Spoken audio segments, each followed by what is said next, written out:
அவரே நினைக்கிறாரா, யாரு வர போறாங்களோ தெரியலையே, ஏன் இதெல்லாம் சரி பண்ணல, இவ்வளவு தப்பு நடக்குது அப்படின்னு அவரு நினைக்கிறாராம். அதாவது மனிதன் மாதிரி தான் அவர் வாழ்ந்தார். அதனால நமக்குள்ளேயும் நம்ம ராமரை கொண்டு வரணும். ராமர் எப்படி ராவணனை வந்து சம்ஹாரம் பண்ணாரோ அதே மாதிரி நம்மளும் அரக்கர்களை சம்ஹாரம் பண்ணணும். அந்த தன்மை, ராமருக்குள்ள தன்மையை நம்ம வந்து நமக்குள்ள வந்து கொண்டு வரணும் அப்படின்னு இன்னைக்கு நம்ம எல்லாரும் முடிவெடுத்துக்கணும். ராமர் ரொம்ப அமைதியானவர், ரொம்ப அன்பானவர், யாரை பார்த்தாலும் இறக்கப்படுறவர், எல்லாத்துக்கிட்டையும் எல்லா உறவுகளையும் வந்து எல்லாத்தையும் வந்து ஜாதி மதம் எதுவுமே அவர் பார்க்காம எல்லாத்துட்டையுமே அவர் வந்து நட்பு கொண்டாரு. அப்படிப்பட்ட ராமராவே நான் வாழணும். ராமர் போல நான் வந்து பார்க்கறதுக்கு சாதுவா இருந்தாலும் தப்புன்னு ஒண்ணு தெரிஞ்சிட்டா அதை வந்து சரி பண்ணணும்னு நம்ம நினைக்கணும். அப்படி இன்னைக்கு நம்ம எல்லாரும் முடிவு பண்ணிப்போம். ஒரே ஒரு இன்சிடென்ட், அதாவது ராம ராஜ்யத்துல வந்து எந்த ஒரு தப்புமே நடக்காது. அங்க யாரும் பிணி மூப்பு எழுதிதான் வந்து சாகணும். ஆக்சுவலா இந்த மாதிரி ஆக்சிடென்டோ சின்ன வயசுல சாகுறதோ இது மாதிரிலாம் நமக்கு நடக்கவே கூடாது. அப்போ ராமரோட ஆட்சியில ஒருத்தர் வந்து இறந்து போயிட்டான்னு அந்த அம்மா வந்து கேட்டாங்க, ராமா நீ என்ன ஆட்சி பண்ற, என் புருஷன் இப்ப இறந்துட்ட என்ன பண்ண அப்படின்னு வந்து கேட்ட உடனே அப்படியே குதித்து எழுப்புறாரு. எழுப்பி வந்துட்டு உடனே அப்படியே நீங்க பதப்படுத்தி வைங்க அப்படின்னு சொல்லிட்டு போறாரு. அப்ப நம்ம தேசத்துல ஏதோ தப்பு நடக்குது அப்படின்னு சொல்லி போய் பாக்குறாரு. அங்க ஒருத்தன் வந்து 10 பேரை வெட்டிட்டு தலைகீழ நின்று தவம் பண்ணானா. அது அடுத்த செகண்டே அவர் வந்து வெட்டுறாரு. இங்க வந்து இந்த அம்மாவோட புருஷன் வந்து எழும்புறாரு. அதாவது தர்மப்படி நடந்தா, தர்மமே ஆட்சி பண்ணா அப்படின்னு இருக்கும்போது அந்த இடத்துல இப்ப மாதிரி யாரும் கஷ்டப்படவே வேண்டாம். அதனால எல்லாரும் எனக்கு, அதாவது அரசர் நல்லவங்களா இருந்தா கண்டிப்பா மக்கள் எல்லாம் நல்லவங்களா மாறிடுவாங்க. அதனால ராமராஜ்யம் வரணும். ஒவ்வொருத்தரும் தனக்குள்ள தன்மை வந்து ராமரா ஆகணும். ஒவ்வொருத்தரும் முடிவு எடுக்கிறோம். எப்பவும் ராம ராம ராம ராமன் ஆனந்தம் ஆனந்தம் ஆனந்தம். இந்த ராமநாமம் நம்ம எப்பவுமே சொல்லலாம். சமையல் பண்ணும்போது சொல்லலாம், முடிச்ச உடனே சொல்லலாம், எப்பவும் சொல்லலாம். நமக்கு வந்து அந்த குறிப்பிட்ட ஒரு கோடி எண்ணிக்கை வரும்போது நம்ம நினைக்கிறது எல்லாம் நமக்கு நடக்கும். அந்த ராமநாமத்துக்கு அவ்வளோ மகிமை. ராமர் பிறக்கிறதுக்கு முன்னாடியே ராம அவதாரம் பண்றதுக்கு முன்னாடியே ராமநாமம் இருந்தது. அதனால நம்ம எல்லாரும் வாழ்க்கையில சந்தோஷமா இருக்கணும், ஆன்மீக பலத்தோட இருக்கணும். இந்த உலகத்துல, இந்த பிரபஞ்சத்துல நான் என்னெல்லாம் அடையணும் நம்ம நினைக்கிறோமோ அவங்க எல்லாரும் ராமநாமம் சொல்லுங்க. இந்த கலியில நம்ம ஒரு ஆனந்தமான வாழ்க்கை வாழுவோம்.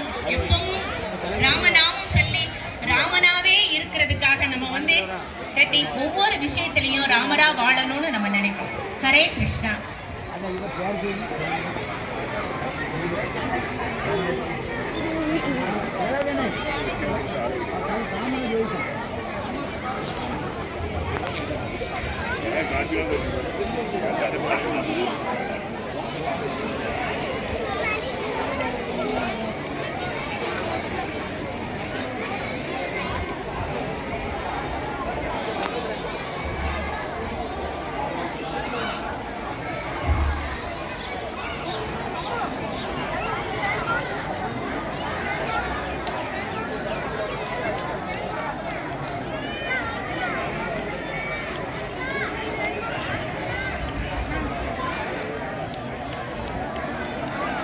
श्रीराम जय राम जय जय राम, श्रीराम जय राम जय जय राम, श्रीराम जय राम जय जय राम.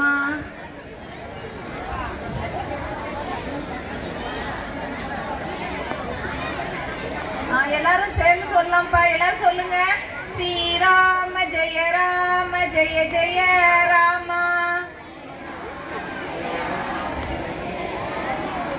श्रीराम जय राम जय जय राम, श्रीराम जय राम जय जय राम, श्रीराम जय राम जय जय राम, श्रीराम जय राम जय जय राम,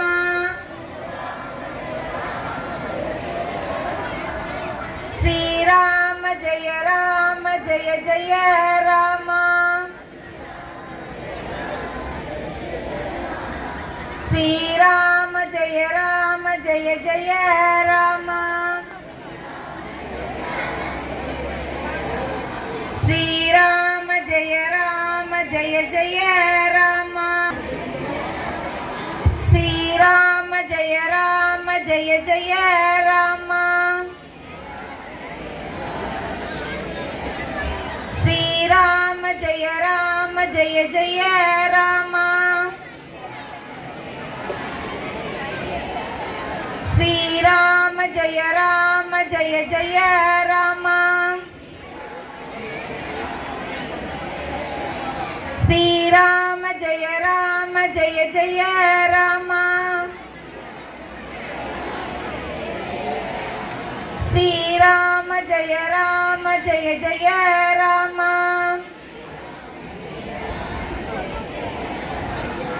ஸ்ரீராம ஜெய ராம ஜெய ஜெய ராம. ஸ்ரீராம ஜெய ராம ஜெய ஜெய ராம. முன்னாடி பாருங்க. நாம் எதிர்பார்த்து கொண்டிருந்த நிகழ்ச்சி தொடங்க போகிறது. திருவிளக்கு ஏற்றுவதற்கு கஸ்தூரி, அமுதா, ரமா காமராஜ் அவர்கள், ராஜேஸ்வரி அவர்கள், பஞ்சாயத்து தலைவர் வந்துள்ளவர்கள் உங்களுடைய நிகழ்ச்சி ஆரம்பிக்கும்.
கண்ணன் எங்கள் கண்ணனாம் கார்மேக வண்ணனாம் வெண்ணையுண்ட கண்ணனாம் மண்ணையுண்ட கண்ணனாம் மண்ணை குழலினாலே மாடுகள் கூட செய்த கண்ணனாம் கூட்டமாக கோபிய கூடாடும் கண்ணனாம் மழைக்கு நல்ல குடையென மலை பிடித்த கண்ணனாம் பாம்பு மீதிலே நடனமாடும் கண்ணனாம் கொடுமை மிக்க கம்சனை கொன்று வென்ற கண்ணனாம் சென்று பாண்டவர் துயரம் தீர்த்த கண்ணனாம் கண்ணன் எங்கள் கண்ணனாம் கார்மேக வண்ணனாம் வெண்ணை உண்ட கண்ணனாம்